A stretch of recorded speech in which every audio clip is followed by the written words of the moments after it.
Okay, hi everyone. So indeed, I was lucky enough to work with Topalov from 2010 till 2014. So it was obviously very interesting to work with him.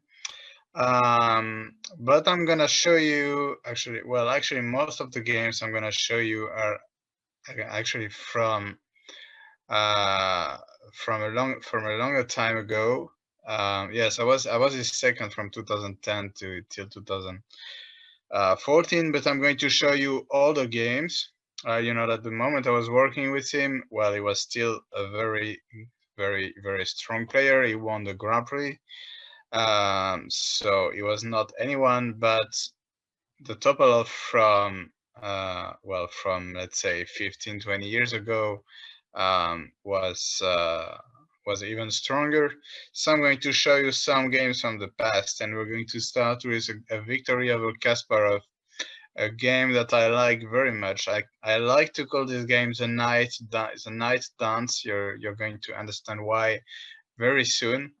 So Topalov was white. That game was played in Amsterdam. Well, maybe not Amsterdam, but in Netherlands at least in 1996.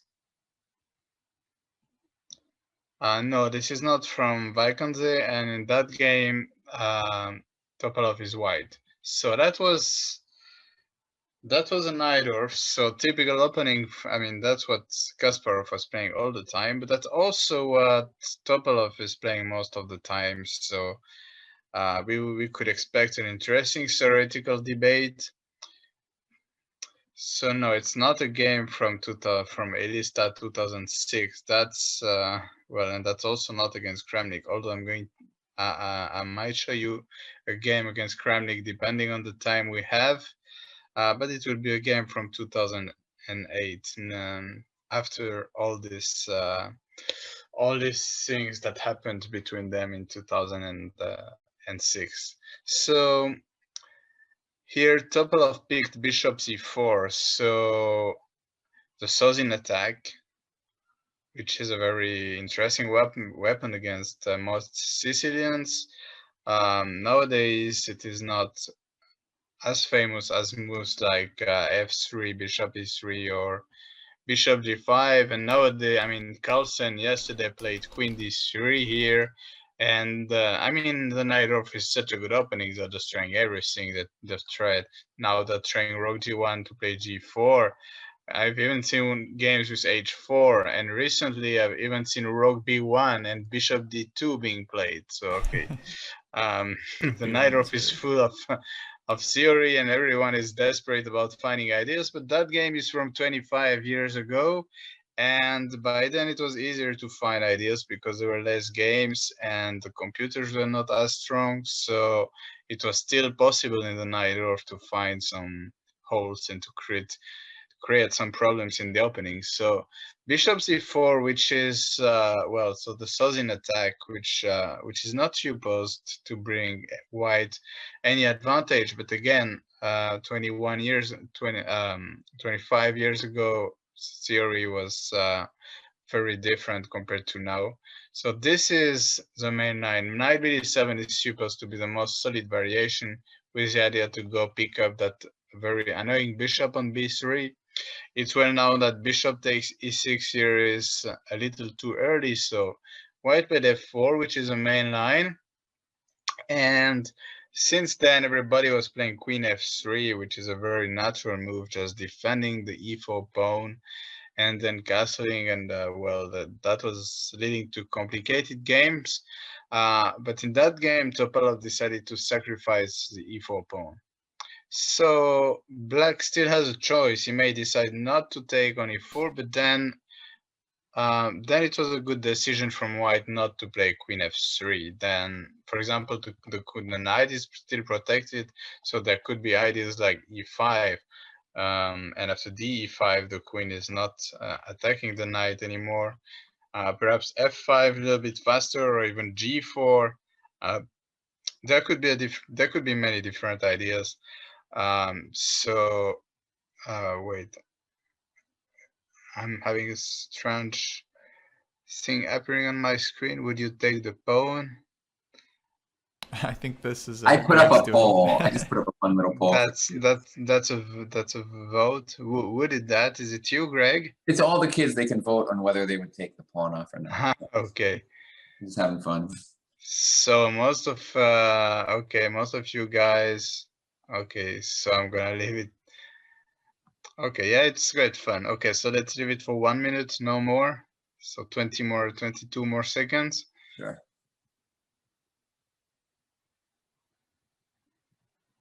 They're voting. Oh, we can end Zoom it now. I was whether just having fun. they would take the Yeah, pawn. okay, so most of you guys, 70% of you guys would not take the pawn. Well, actually, it is not bad to take the pawn. It is probably the best move, but it's very dangerous indeed. So Topalov now wants to open the position, obviously. Black has to play e5. You cannot afford to allow pawn takes e6, and then all the files would open, the f file, the e file, and so on. So e5 is absolutely forced here, and queen h5 is a theoretical move. So it's threatening mate on f7. Mate, which black has several ways to prevent. One of them is to protect with a queen. So for example, with queen e7, which is a move Kasparov chose in the game, d5 is probably the best, and it's actually, well, let's say that according to today's theory, this is the best move. By then they were a little bit afraid of rook e1, since after what is this?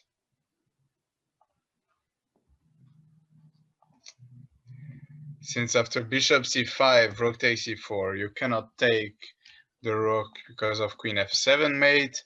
And after bishop takes d4 check, bishop e3, that position was considered like very dangerous for black. It has an extra exchange, but f6 is coming. So actually there was another game, Topalov against Short in that position, against Nigel Short, which actually Topalov lost. But I think, visually that looks quite interesting. That looks quite scary, I think, for black. At least this is something that they didn't like to play. Later, the engines showed that black can play this short castle here, and rook takes e5 is not possible because of bishop d4 check. Although the position remains quite unclear. For example, rook g4. It was the idea to go bishop h6 and stuff like this, e4, perhaps c3 and bishop h6. And there is actually quite some compensation for white. It's a very tricky game. But let's say that according to the engine, it is fine for black. Kasparov chose queen e7, and Topalov just went back with his queen. So why to provoke bishop queen e7? Simply because it's going to make black's development much harder. It will be much harder to go bishop e7 in castle, because first black will have to remove his queen, and now he has to solve the problem of the f6 of the e4 knight, which is hanging, and black cannot take on d4 because after rook e1 there is no way to defend the e4 knight, and then black would stay with a disastrous king on e8. So ed4 is not an option. So Kasparov played the most logical move, knight to c5. So black, well, definitely white has a lead in development. On the other hand, well, he's quite solid. He's attacking the knight now, although you could consider sacrificing it, since there would be a lot of counterplay on the e file, but still the knight is probably hanging, and black also wants to take this very dangerous bishop on b3. So if black can complete his development and eliminate that bishop from b3, it would be one extra pawn, and it might not be easy to prove enough compensation for white. Topalov here found a very elegant solution not to lose his knight and not to allow black to exchange his c5 knight for the b3 bishop. So can one of you guys write to me privately in the chat what he thinks Topalov played in that position to solve both problems at the same time. So I've got one correct answer already. I haven't even started thinking. Man, so we gotta deal. We don't want to give up our bishop. So I would like to have more correct answers. We don't want to give up our knight. Rook either. E1 has been suggested, but that would not solve the problem of the exchange of the b3 bishop. I'm not saying white is lost if black can exchange that bishop on b3, but that's a piece we would like. I mean, the bishop has a very nice diagonal. That's a piece we would like to keep. Maybe bishop So, d5, but as then I said, well, a move black can like take the bishop knight. d5 to keep the bishop. Well, as I said, if black takes on d4, there will be a little bit of counterplay on the e file, but still I do believe that e d4 should be playable, because then the king will run to c7, say king d8, king c7. I'm not sure that would be enough compensation. I know that in that position, the engine says that bishop e3 or bishop d2 are playable moves. Bishop d2, because obviously you can't take on d4 because of rook e1, and bishop e3, e d4, just bishop d4. The engine wants to sacrifice and is threatening rook e1, is threatening f6. These are playable moves, but they do not solve the problem, the knight takes b3 problem. Knight c6 is possible. So Definitely many of you move. want to play knight c6, and after queen c7, so the first one who gave me the correct answer was Arnav. So maybe you can unmute yourself and tell us what Topalov played.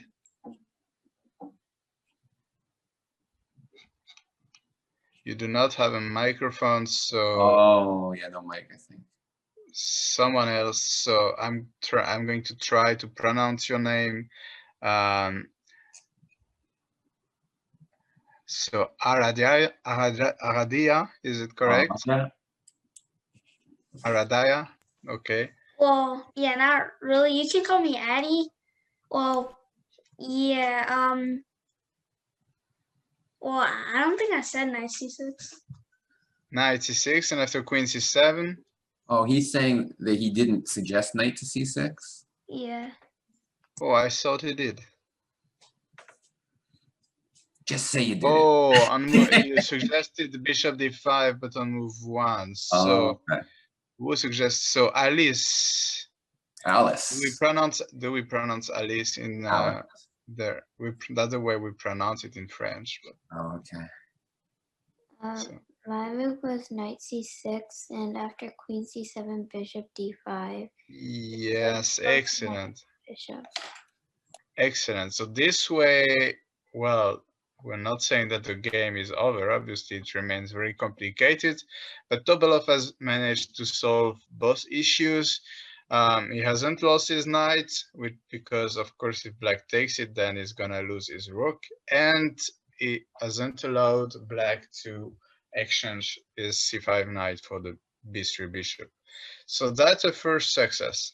And well, if white just manages, for example, say bishop d7, if white just manages to remove the knight, the bishop on d5 is so strong that it's going to give white very strong compensation. And actually, the attack is not over. For example, imagine something like bishop e7, queen h5, or really here the only move would be rook f8, because if short castle,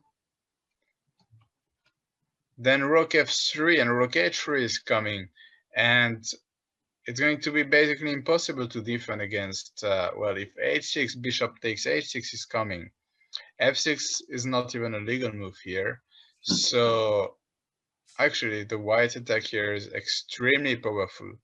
So that means white cannot castle short side, and if you cannot short side, well, castle f6,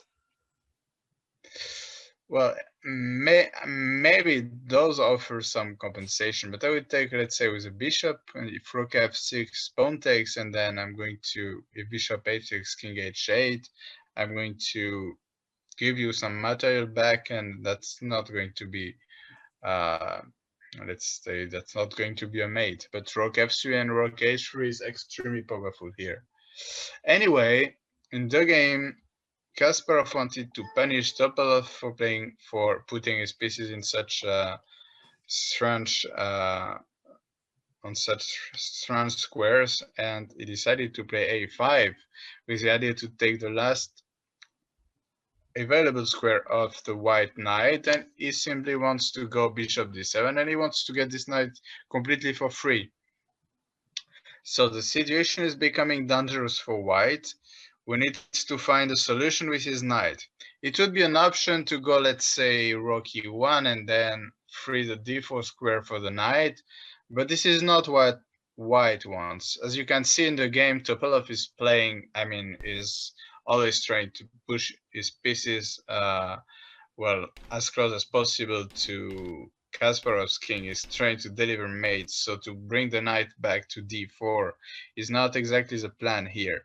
So he found a very active way to stay in the game, to stay in the attack, let's say. He played bishop g5, which is just freeing the d8 square for the knight.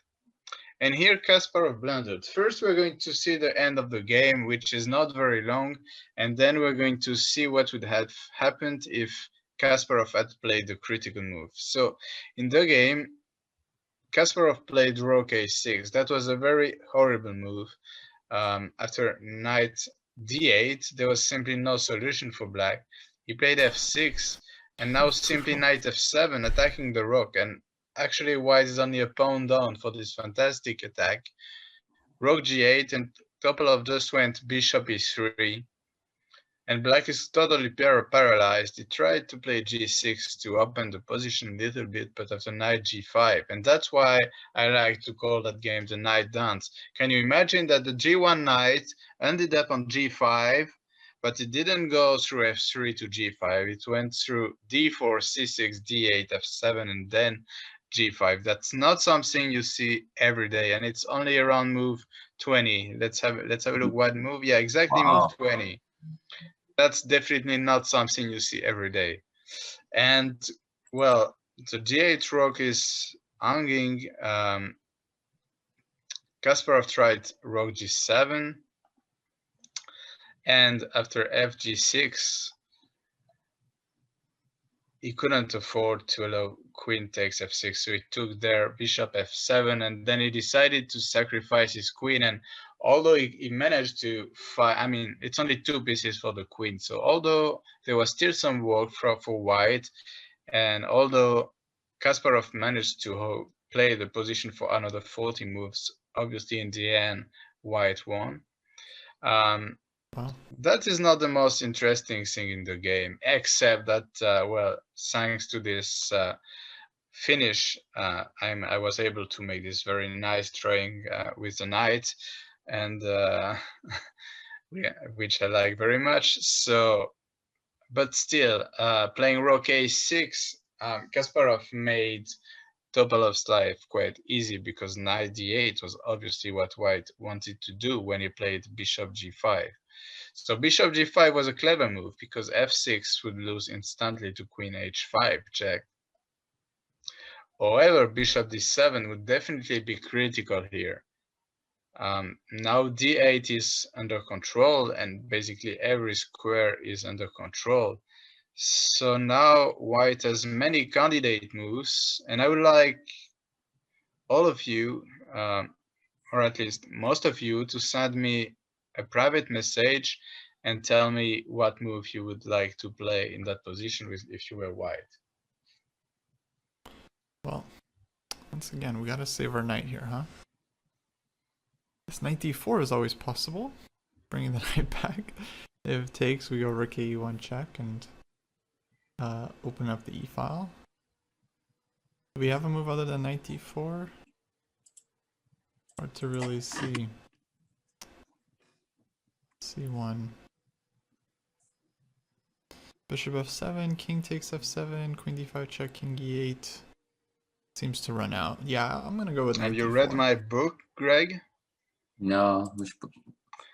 Because you suggested the right move, and that game is analyzed in my book, my my magic heels with Topalov. I haven't read it And yet. you found the right move so quickly, such an impressive move that I was thinking about it I'm before. impressed. I'm impressed. That's the best move. Although it's only drawing, but black will, as we will see, black then has to find a lot of moves in order not to lose.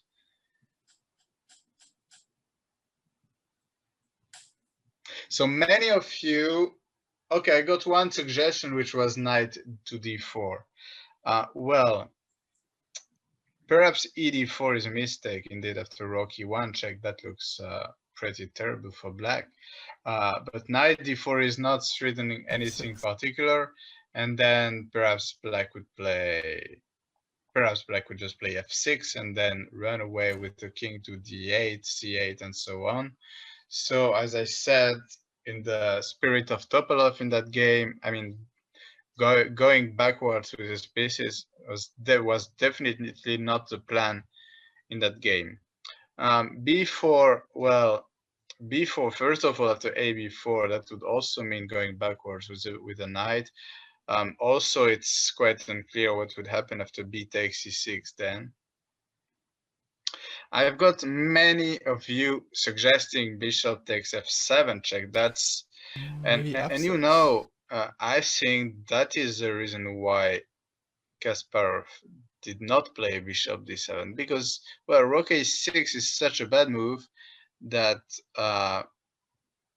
well, if Kasparov played it and did not play bishop d7, the reason is that he was extremely afraid of something, and I believe that's something, but that's only my personal feeling.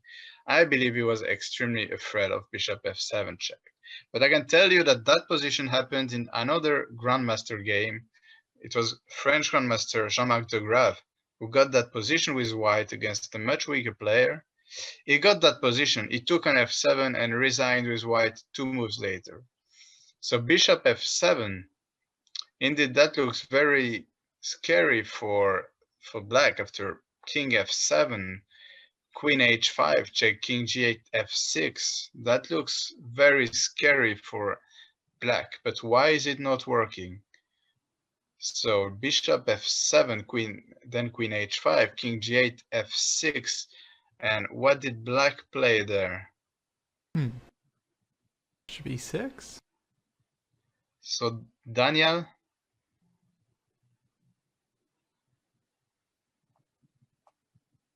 You can... Oh, I'm unmute. I'm gonna unmute them. Yeah, funny enough, I thought bishop 7 was correct for a long time, but I realized now, just after what you said, bishop e8, and there's no f7. We don't have any like checks. We just lose. And if knight e7 check? I think we just like queen takes, right? Maybe. Yeah, exactly. So that's what's actually... So bishop f7 was played, and after f6 it looks extremely scary, but after bishop e8, actually white had to resign, because he cannot afford just losing another piece on c6. Now f7 is controlled enough times, and if knight f7, of course we are not going to be dumped, we're not going to take with the bishop and allow f7 check, we're going to take with the queen. And then bishop h5, and white can take everything on f8, but he's going to remain a piece down. It's quite funny, by the way, that when you play bishop e8, suddenly it's actually the queen that becomes a very important defender. And then when you take on h5, so suddenly the rook comes into the action. So that line is actually not working at all for white. And I truly believe that, well, I mean, rook h6 is such a mistake. I truly believe that bishop d7, the only reason I can see for Kasparov not playing it is being afraid of bishop f7, which is not working. So only Greg so far offered me the right move. There is another very logical move here for white, which well, it just gives an unclear position, but nobody suggested it. I'm thinking f6. Queen h5 is not working now because of bishop takes c6. Yeah, f6 was just suggested was finally suggested, but that would just be unclear. F6, G6. Indeed, now, of course, I cannot take on C6 because after that, my pawn on F7 would fall and I would have very, very serious problems. However, after G6, knight e7, I would F7, play that's something even like faster. knight e6. And at some point, I would try to take there and play f5 or something. And well, if you can keep that pawn on e7 forever, then I would rather pick white. But I'm afraid that this, well, yes, I agree, Ariane. This is a very crazy position, and any result is possible here. That's coming from Najdorf. Yes. So that position would just be very unclear. So f6, well, definitely, if that position had happened over the board, Topalov would definitely consider playing f6, and maybe he would even play it. But can anyone? So I got actually a second good answer. So Aryan. Got it. 1 second. Aryan unmuted.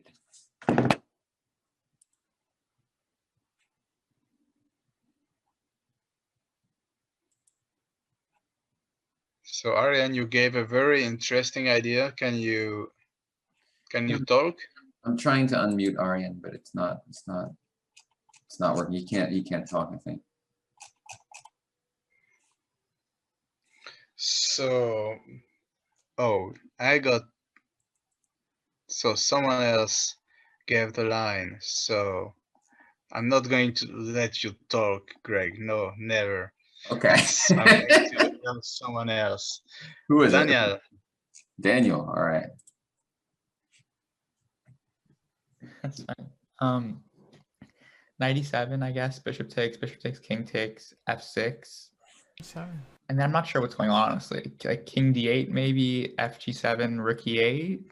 I don't know. Yeah, that would be, so knight e7. That would be the best move in the position. So basically the idea is that if black takes everything, then after f6 check, that's a very huge attack. Indeed, well, actually, yeah, queen f7 or bishop f7, whatever, then g8 queen, and white is going to stay with a lot of extra material. So this is just completely lost for black. So that's the main idea of knight e7, that you cannot take it. I mean, when you sacrifice a piece, the first thing to look at is can my opponent take it, obviously.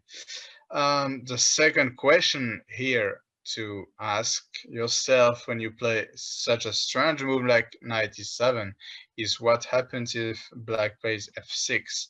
So how do we refute f6? Yeah, earlier if we took in queen d5, then I think black goes king e8. And then if f6, I think there was bishop e6 in that position. I was thinking about that too. This one, I don't know. I guess there's queen h5. So check, Anish, takes, you check, close. d8. You're just making a slight mistake in your line. Aryan, the first move is correct, but you need to give me the following moves.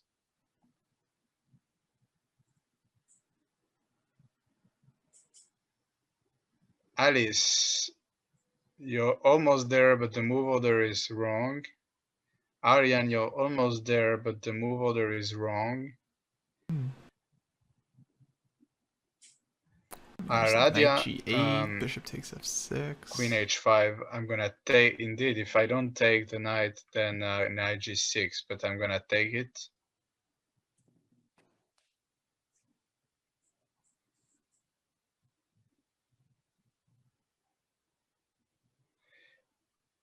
Yes. So Anish, you're leading Vaikanze today, so I think you should have a right to talk in this. I think it's Ashish. Is that Oh, oh, did I misread? maybe? Is it? Oh, he's Ashish. Sorry, my apologies. It's all good. I'll unmute. So you're almost leading Vaikanze today, but at least you found the right variation. So Yeah. Can you repeat it yourself? Oh, I said Queen H5, King King E7. E7. Then first I looked at Queen F7, King D8, Bishop F6, but then he has like King C8, I guess. So I Yes. said Bishop F6 first, then GF6, then Queen F7, then you like win the rook. Yes, exactly. Sorry, what was So the you first check. Oh, you got it. Sorry, Greg, what did you say? I just couldn't follow the line exactly, but no, I So the line is Queen H5 check, and okay. indeed, if you start with Queen F7 and then Bishop F6, Black can run away with his king and is probably fine. However, you can start with Bishop F6 check. Black is not going to be crazy enough to take with the king. First of all, there should be a mate somewhere there, but a forced mate would be Queen H4 check, forcing G5, and that's definitely going to be a mate somewhere soon. So Black has to take with the pawn on F6, and then this position remains. It is not entirely lost, but it is a very bad position for Black. The H7 pawn is going to fold, and it's going to be a rook and 2 pawns for 2 pieces, which materially speaking is not too clear, but White has a very strong pawn on F6. He has a much safer king. That would definitely be a great position for White.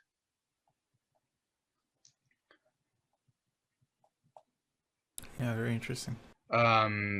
So F6 is well, F6 is one way not to lose completely by force.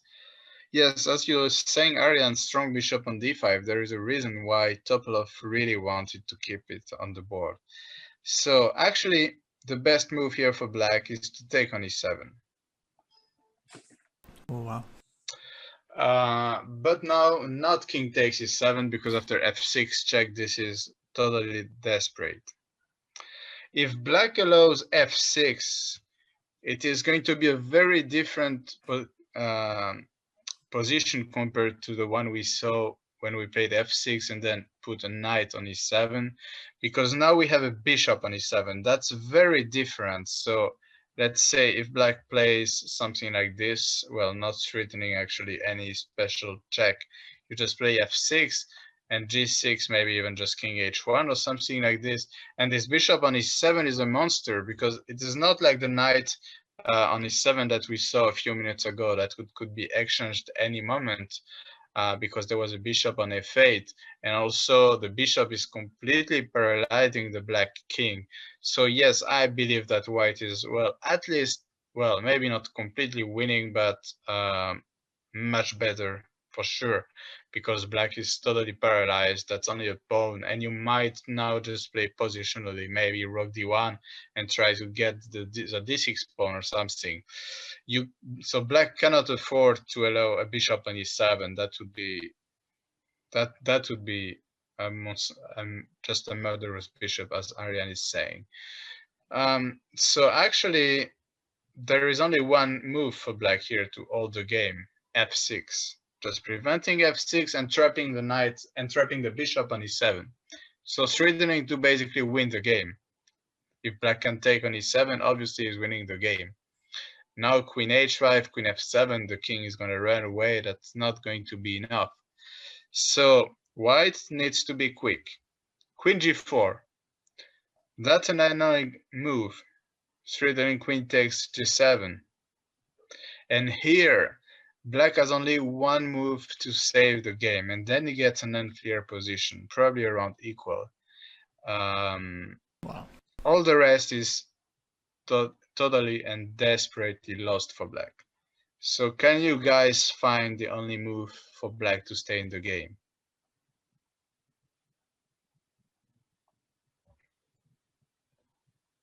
Oh. So g5 or g6 are no solutions, because we're just going to take on f6, and that's going to be a disaster for Black. I can even tell you that g6, the engine is not taking on f6. The engine wants to play queen h4 And in case of king e7, he goes f g6, is threatening g7, is threatening queen f6, and he claims this is even stronger than bishop takes f6. So yeah, I saw the right answer once, twice, 3 times. Okay, by the leader of Vicon Z, this is no surprise, of course. Yes, Arjan, you can talk. You can talk.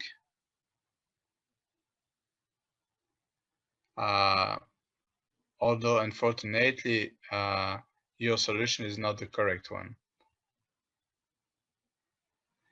So then you will pass. Okay. So I'm going to let somebody who has the right move talk. Maybe Yuvraj. I'm sorry if I'm mispronouncing your names, guys. No, you pronounced it correctly. Thank you. So my idea was to go bishop takes f5 for a double attack, since if I take like the bishop with the king right now, then there's queen takes g7. So my plan was to take, like, move the bishop out of the way, so then I could take e7 with the queen. So actually, well, that's smart, but that's not right. Actually, you gave me 2 answers. The first one was correct, not the second one. Bishop f5 is not a good move here because I will not take, of course, if I take on f5, you go queen e7 and you control everything. But then I would take on g7 and you have a very serious problem with your rook on h8, which you basically cannot defend. So bishop f5 is a mistake. However, before you suggest bishop f5, you suggested the right move. Unless you're 2 guys with the same name. No, just one person. It's 1%. So what is the move you suggested before you suggest bishop f5? I was also thinking bishop e6, because if queen takes, as again, it clears the way for the bishop, and if queen takes g7, I can go rook g8.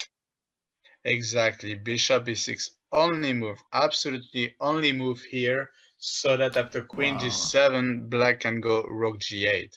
And then black would win the game, actually, because next would be bishop takes d5. So g7 is not possible to take after bishop a6. So white can play something like bishop takes, perhaps take on d6 even, play something like that with the idea rook d1. And well, that rook ending, for example, should be about equal. We can attack that pawn, black is going to attack that one, perhaps play rook d8 first and then king e7. That should be around equal. But black should find bishop b6. And then the game is unclear. I do not believe, well, I cannot believe for 1 second that Kasparov did not play bishop d7 because he saw all these lines and could not find bishop b6. I strongly believe he was afraid of bishop f7. But anyway, that's complications that could have happened if, well, that could have happened at black played bishop d7. So anyway, really a fascinating game, and well, not every day you see Kasparov being crushed like this, playing his beloved Knight of Sicilian. So I particularly like this game, and especially this knight dance with this knight ending to g5 on move 20, going through d8 first. So I think a brilliant game by Topalov. I would have liked to see what would happen if Kasparov had played bishop d7, but maybe, well, maybe in a future game we will see that position again. Who knows? So let's switch to. Do you know if Topalov was he planning to play knight to e7? I have no idea. Well, that game is from 9. Actually, I should have asked him. I could still ask him. I think he would probably think I'm a little bit crazy to ask him about this game from 25 years ago, because he's a kind. I mean, I do not think he remembers. Simply, he would tell me, "How do you think I could remember something like that?" That's probably what he would say. But actually, you brought a good point. Tomorrow, I'm going to send him a WhatsApp message, and I'm going to ask him. Because I'm showing this game is so many lectures. Actually, it would be very interesting to know. Perhaps he still remembers. Who knows? Actually, perhaps that was still preparation. I have no idea because I started working with him 14 years later. So who knows? Okay, let's see another game, a quicker one this time, because we do not have that much time left.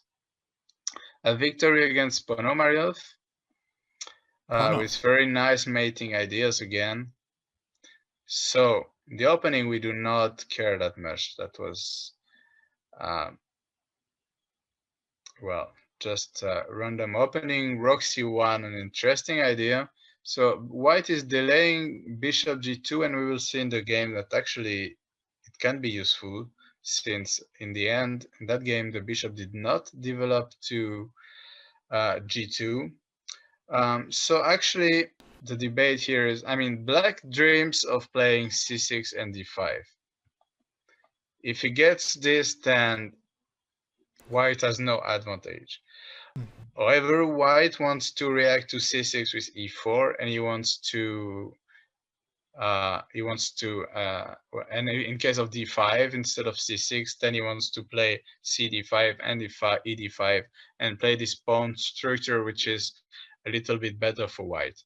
And then he would play bishop g2 castle, and we would have a normal game. But in the game, Ponomariov decided to play c6. So threatening, well, having the positional threat to play d5, so that after cd5, black can just play cd5 and completely equalize the game. So Topalov played e4. So Aryan, I agree that when you play g3, you normally need bishop g2. That's true in more than 95% of cases, perhaps 99%. But sometimes there are exceptions. Like every rule, there is an exception. d5. Ponomariov put his knight to e4. And here, Topalov decided that the right place for the bishop was d3.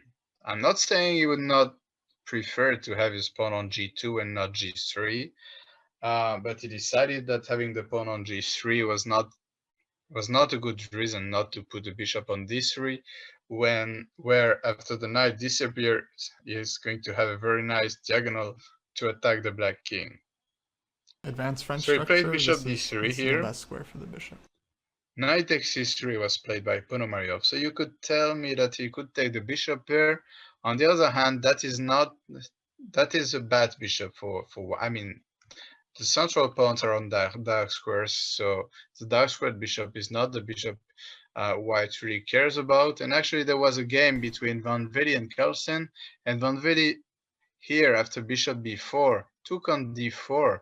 There were many exchanges, and the young Carlsen, because that game was from several years ago, at the time he was not even stronger than Van Velde, I think. So I mean, not even stronger. Van Velde is a very strong player, but I think Carlsen did not even have 2700 at the. I can have a look actually. Probably I have the rating somewhere there.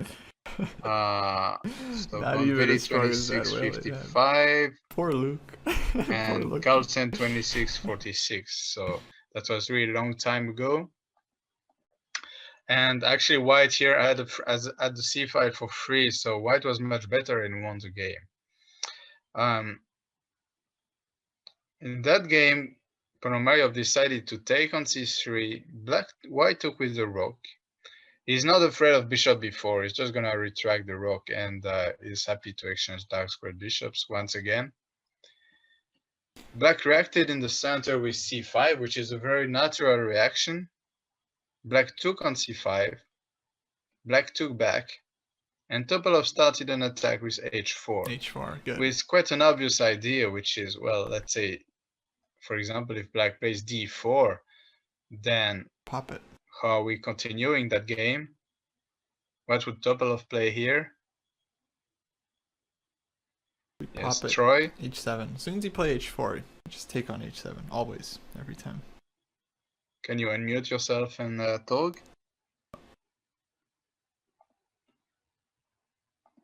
Or Daniel, perhaps? Yeah, here, white can just play bishop h7. Yeah, obviously bishop h7. That was the whole idea, the whole point of putting the pawn to h4 without castling. Now if bishop g5, hg5 is check, and queen h5 is coming, that's going to be a terrible attack. This is not something black wants to happen. So black has to do something against it. He is not in time to play a move like d4. In the game, he played what looked like the most natural move. He played h6, and actually the best, according to the engine, was to play g6, which is very counterintuitive in my opinion, because white wants to play h5. You do not want to play g6 in that position, but the engine thinks that that would give black the best chances to escape the game. After h6, black had huge problems after Topalov found a very nice move here, bishop to b1. Oh boy. He wants queen c2, and there are many problems for black. I mean, these two bishops on these two diagonals, they are, I mean, the threat, they're creating deadly threats. Queen c2 is already a deadly threat. You cannot move your g pawn because of bishop h6, also because of h5. f5, there will be ef6, and the queen is going to h7 anyway, so that's really going wrong for black here after bishop b1. Black played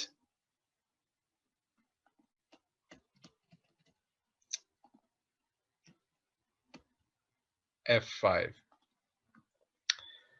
Black played f5 in order to react and not just to get mated. So obviously Topalov took on f6. He wants that fabulous diagonal to be open. Bishop f6, and obviously again, and you know that Topalov was very famous for sacrificing exchanges in many positions, and sacrificing such an action like this one would definitely not make him afraid. So obviously he continued with his attack, played queen c2, and that would be suicide here for black to take that rook. After bishop c3, threatening check and take, say d4 to try to close the bishop, there 95. that position would be desperate for black. And a very nice winning continuation would be queen h7, queen g6.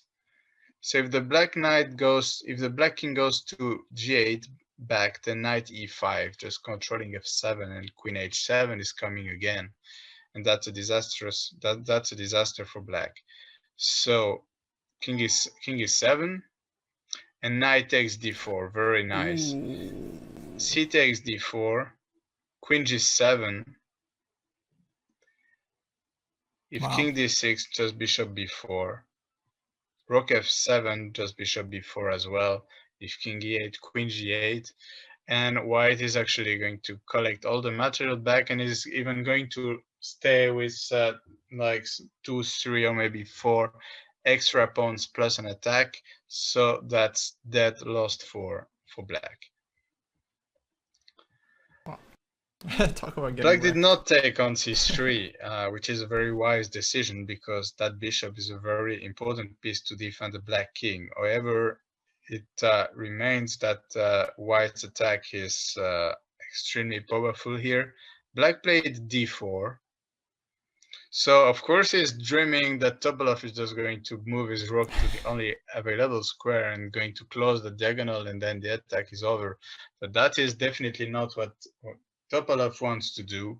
Here he played knight g5, threatening mate in 1. Yes, Troy, you got it. I'm not asking you guys too many questions because we do not have too much time left, so I'm going to ask you questions at crucial, only very crucial moments. Knight g5, threatening mate in 1. So black has to accept a gift. Hg5. Black took on c3. Here a winning variation would be simply rook h8 check, which black cannot take because of queen h7. And white could do everything with checks. and that position would just be dead lost for black. He He's- has an extra rook, but white is threatening bishop e4, is threatening queen f3. The king cannot hide on b6 because of queen a5. That's like plus a lot for white. That would be a win. Perhaps Topalov, well, I'm not saying Topalov misjudged that variation rook h8, but he found a much more elegant way to win the game. Oh wow. So what do you think Topalov played in that position if he Rook did H8 not looks play rook pretty h8? elegant to me. Man, he found something else.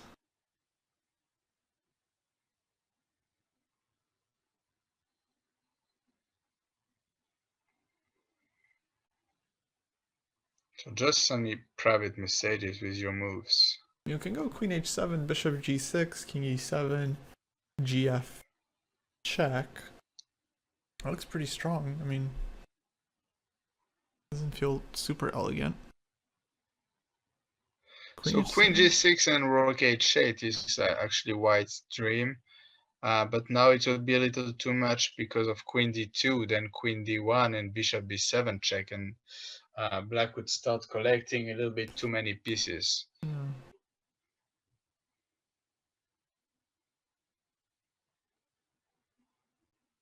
Yes, Troy, you got the Bishop e3 maybe. you got the right move. So can you unmute yourself and talk? Just quiet move.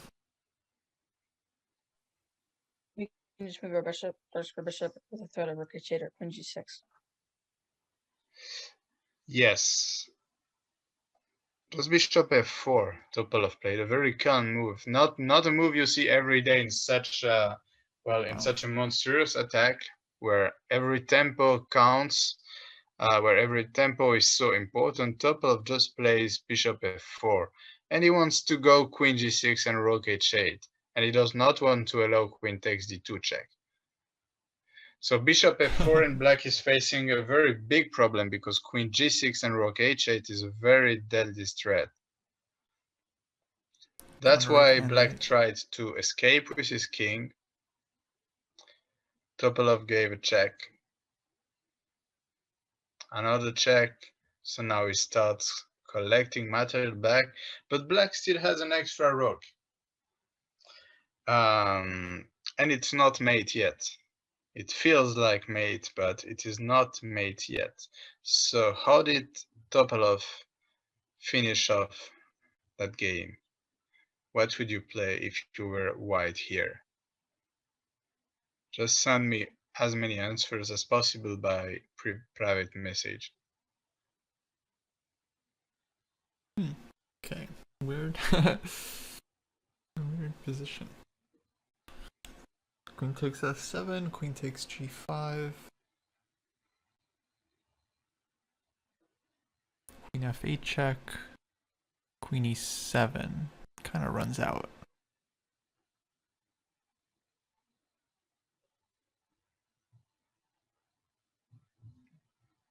So I still didn't receive any answer.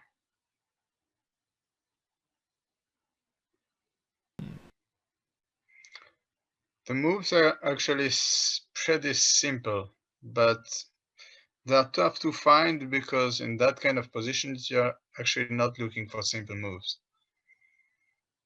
That's Queen exactly the f7, kind queen of takes position. g5, rook h7. Yes, I've got one good answer. So Concerning me, try again.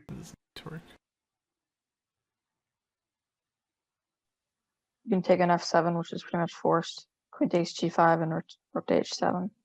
Oh, that's what I said. Queen takes g5, and now you're right.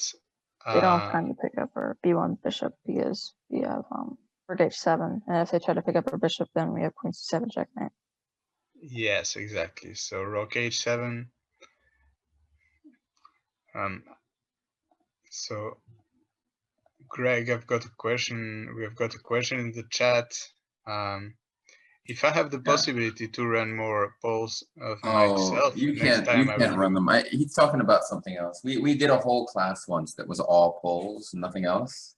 Okay. Right. And they had a lot of fun with that. All so right. maybe we'll try and do that again someday. Okay, so rook h7, and that's very powerful. It's threatening mate in 1 on c7, and it's allowing some checks, but black is not going anywhere with these checks, because contrarily to the other variation we saw before, when there was queen takes d2, queen d1, and so on, black does not have bishop b7 check because the square is protected, and there are no more checks there, and queen c7 cannot be avoided at all. So in order to prevent the direct mate, black played queen e5 and then king c6. But then it was quite easy for white to finish off the game. First, he Bishop e4. moved his queen to the best possible square d8, and now a deviation sacrifice with bishop e4 check, forcing the black queen away, and queen c7 mate is the next move. So that was, I think, also quite an impressive game by Topalov. Well, that's also one of the. I mean, when I was asked by Topalov to be second, I mean, to be the second of such an incredible attacking player, I mean, I felt so lucky, obviously. And I can tell you that these games that we saw are very similar to the training sessions that we had, because in every position he would try to play h4, g4, he would try to sacrifice something. And many times, actually, even from 2010 till 2014, when the engines were already quite strong, we found a few of these ideas, and it did bring Topalov a few points, or at least some big advantages sometimes. This is typical Topalov. He likes to sacrifice, and he also likes to believe that chess is not. Well, chess is maybe a science when you study it at home, but when you're playing over the board, he really considers it a sport, and he believes that if he makes his opponent's position difficult to play, he doesn't care about being worse. If he thinks that his opponent has very high chances to blunder, then he's going to do it. Then he's going to go for it. Simply because he believes in practical chances, and he does not believe that a human can find the same moves as a computer can find. And he's completely right, and that's why he was such a top player when engines were not so strong. Well, reason number one, he was a bit younger, obviously, but reason number two is that nowadays chess engines, they're kind of cleaning every opening. But by then he had a lot of much more. I mean, the margin to express himself, to let's say express his talent in the opening was much bigger than now, because there was a lot more room for novelties, for sacrifices, and so on. And that's what made Topalov who he was. So actually a world champion in 2005. So I had planned, actually had selected 5 games. We only had time to analyze 2, but I think it was interesting to see them in details, and I think we saw quite many interesting variations. So I hope you enjoyed the lecture. And well, do you have any question?